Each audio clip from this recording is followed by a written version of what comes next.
about its life history is revealed. 67. The data helps scientists learn about survival rates and predict population trends. Banding is also used to monitor wood duck populations, one of the duck species of management concern that had once experienced a significant decline in numbers. Wood ducks prefer cavities in old trees for nesting, but when the old-growth forests were cut, nesting sites were lost and the population suffered. When nesting boxes designed for wood ducks were introduced, the ducks quickly accepted them.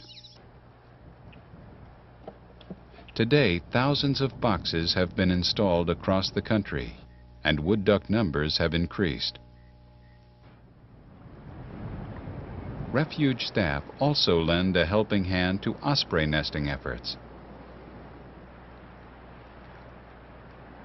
Ospreys, also known as fishhawks, can be found worldwide.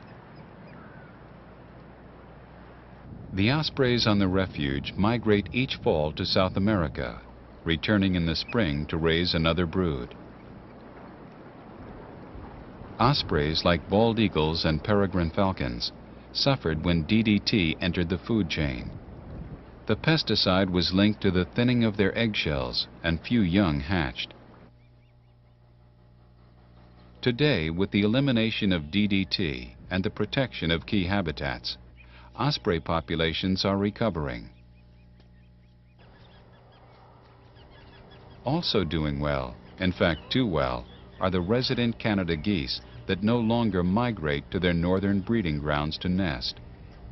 These geese, whose numbers are rapidly increasing, are becoming a nuisance wherever they take up permanent residence.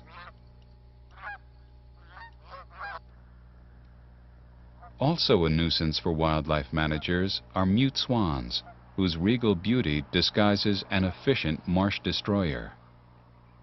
The mute, distinguished by the black knob on its orange bill, was introduced from Europe and is rapidly spreading. Mute swans are aggressive nesters, displacing other birds. They feed by pulling out the plants from wetland bottoms, speeding the destruction of the marsh.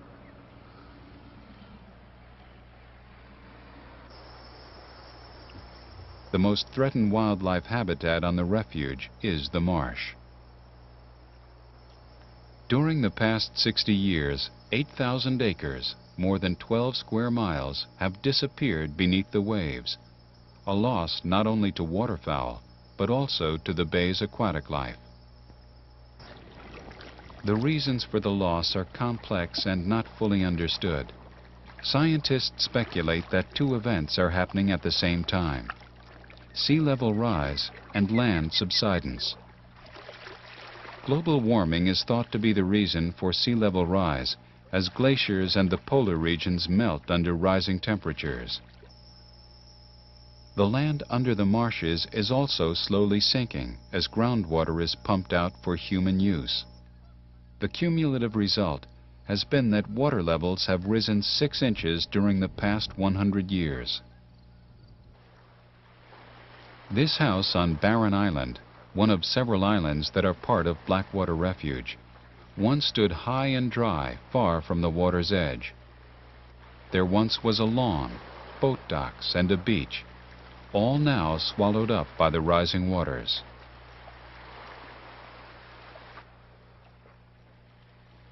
Today, Barren Island is only a fraction of its former size. It too may one day slip below the rising waves, as have so many other islands in the Chesapeake Bay.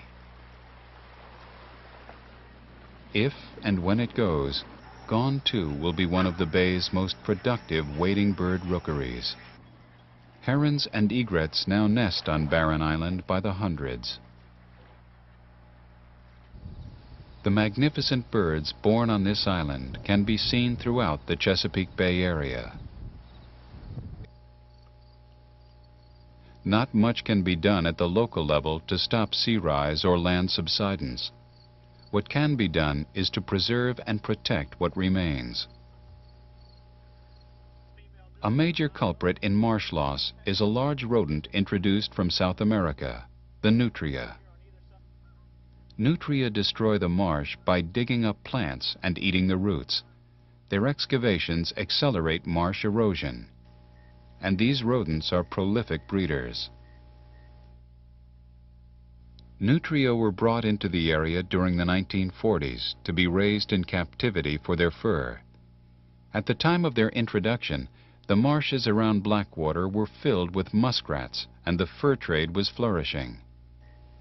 A few nutria escaped, and today there are tens of thousands destroying the marsh. The refuge issues permits to muskrat and nutria trappers to remove these rodents, but trapping hardly makes a dent in the numbers. Invasive plants are also taking their toll on the marsh. Phragmites is a hardy plant and difficult to control. It quickly crowds out other plants, destroying the natural diversity in the marsh. Refuge biologists closely monitor the health of the marsh by conducting periodic surveys. They record the diversity, distribution, and growth rate of the plants in their sample plot. 30% coverage. While these surveys become part of the long-term record of the marsh, they also serve as the basis for current management strategies, such as when to burn the marsh.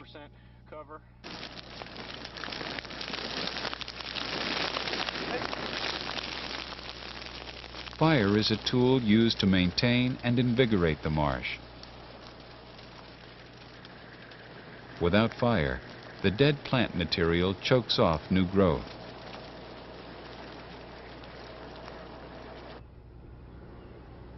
The plants that emerge after burning provide food for waterfowl, and the new root system binds and strengthens the frail marsh. Burning the dead material also reduces the risk that lightning strikes become uncontrolled destructive wildfires. To compensate for the continuing loss of marsh habitat, the refuge is expanding by acquiring lands from willing sellers.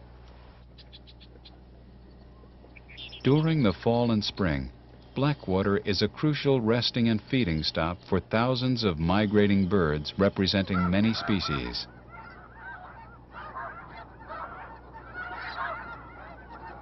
Blackwater is also a magnet for all those who love nature. Visitors come from around the world to marvel at the wondrous spectacle.